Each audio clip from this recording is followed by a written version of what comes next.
Today is library day and I thought I would show you what I've got because nothing works better on BookTube than holding up a book, right? So I'm going to stick with that format. I don't necessarily know a lot about these books because they're things that I put on my Goodreads to read list a long time ago and then transferred onto my library reserve list as I kind of got a slot open. Pretty much books that have been recommended on BookTube. So the first thing I've got is The Night Circus by Erin Morgenstern, which I just like the fact that she's writing about night, but her name is Morningstar. I know. The circus arrives without warning, no announcements precede it, it's simply there when yesterday it was not. I'm assuming it's fantasy, I'm assuming it's quite fun. Audrey Niffenegger liked it, I liked The Time Traveller's Wife, I quite liked, what was the second book? Her Fearful Symmetry, I quite like that too. And it was longlisted for the Orange Prize for Fiction. People always say things like dazzling and enchanting and magical, and they all sounded good, so I thought I'd give it a go. This is not a book, it's a DVD, it's Civil War, and I'm kind of working through the Marvel Cinematic Universe in timeline order, and I think I've got to here, but even if I haven't, Andreas is really enthusiastic about it. Wool by Hugh Howey. Now I just realised after I left the library that I've already read this one. There's a virus in the world and it's all deadly, so they all live in massive like grain silos or gasometers or something, and there's this highly structural society depending on how high up you live, and there's romance and intrigue and maybe there's a world outside, but there probably isn't because probably everyone's dead, and that's what's going on. And it was really good, but I have already read it, so I'll probably send this back to the library unread. This was one that I just happened to see on the shelf and picked up because I thought, oh yeah, I vaguely heard of that. Yeah, I vaguely heard of that because I've read it. Susan Hill, The Shadows in the Street. This is a series about Detective Simon Sorrellia, and he's got, I think, a sister who's a vicar, and they've got this friendship group. It's police procedurals. This is the next one in the series that I hadn't read. I quite like them. This one apparently takes place on a Scottish island, and I can't really think of what to say to differentiate them as police procedurals, but I did enjoy the first like 2 or 3, and this is fifth. I enjoyed the first 4, and I thought I'd give this one a go because it's the next one in the list. This is one I just picked up off the shelf. Reader, I Married Him. It's a set of short stories inspired by Jane Eyre, as you might expect from the title. I like the pomegranate heart, so I'm quite excited by that. I assume that they're all different genres and stuff. Just looking through, there's an Audrey Niffenegger, Susan Hill, just showing you Susan Hill. Those are the only author names I recognise, but I'll give it a go. This one is not mine. This is a Holyweb book for Judith, who's got really into Holyweb recently. It's magical realism books, often with animals, for children, and they're quick, fluffy, fun reads. Okay. This is You by Caroline Kepnes. Again, it's been on my to-read list for a very long time. It's some kind of thriller. It looks like there's a stalker.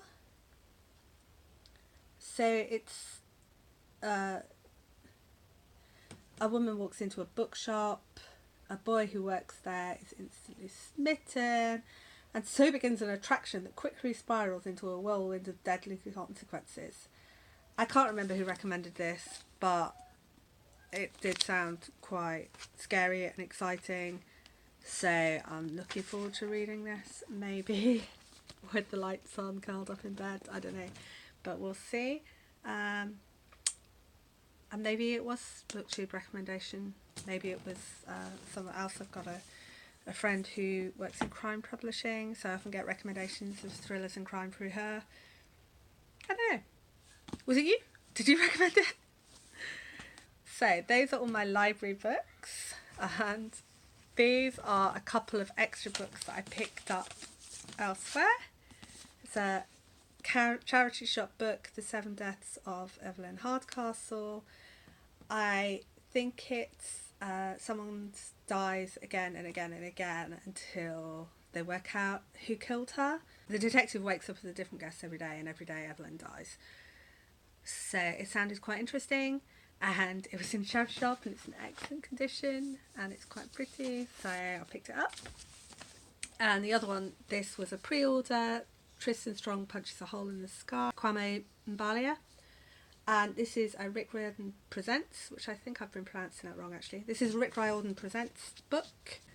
It's an imprint especially for Own Voices children books based on mythology. It's got a bit of an unfortunate title because two separate adults have said to me that they assumed that it was ghost written works within Riordan's own universe. It's not. They're all completely separate. All the name is there for is like, I really like this book and I thought more people should read it. And he's got excellent taste. I've loved all of them. So I got this one as soon as it came out. This one is aimed at 8 to 12 and will probably, Judith will read it after me eventually. But we'll see. And I did get it. And look how pretty the cover is. So this is African American. It's a tale of Black American gods, bone ships, iron monsters and much more. Exhilarating tale of magic, mystery and full throttle adventure. That's what J.C. Cervantes said, who wrote one of the other Rick Riordan Presents books. And it's so excited. I'm so excited for this book. I don't know much about it except it's pretty. Look at the map. And I've loved everything else. Oh, it's purple. You don't get many purple books, do you? So I don't know much about it except that it's a middle grade fantasy from a mythology I know nothing about by an author I'm excited to hear about because I've never read anything they've written before. And yeah, doesn't that sound great? Does it just sound like I haven't put enough information in there? We'll see. So what do you think? Have you read any of those? Are you excited to read more about those? Do you think I should read Wool again or just send it back? Actually, do you know what? I've noticed that the more books I read, the more they send books to the library that I like, because when you reserve a book, when you give it back, you either put it back in the box, go back where it came from, or you put it back on the shelf. And so the more we read certain books, the more they put those back on the shelves in my local library, and then I don't have to go into the central library or any of the other libraries to find books that I like. It's just the way it is. So I think it was worth borrowing it, even though I'm probably not going to read it this time. Have you read any of those? What are you reading? Do you like the libraries? Of course you like libraries. Well, I'll see you next time. Bye!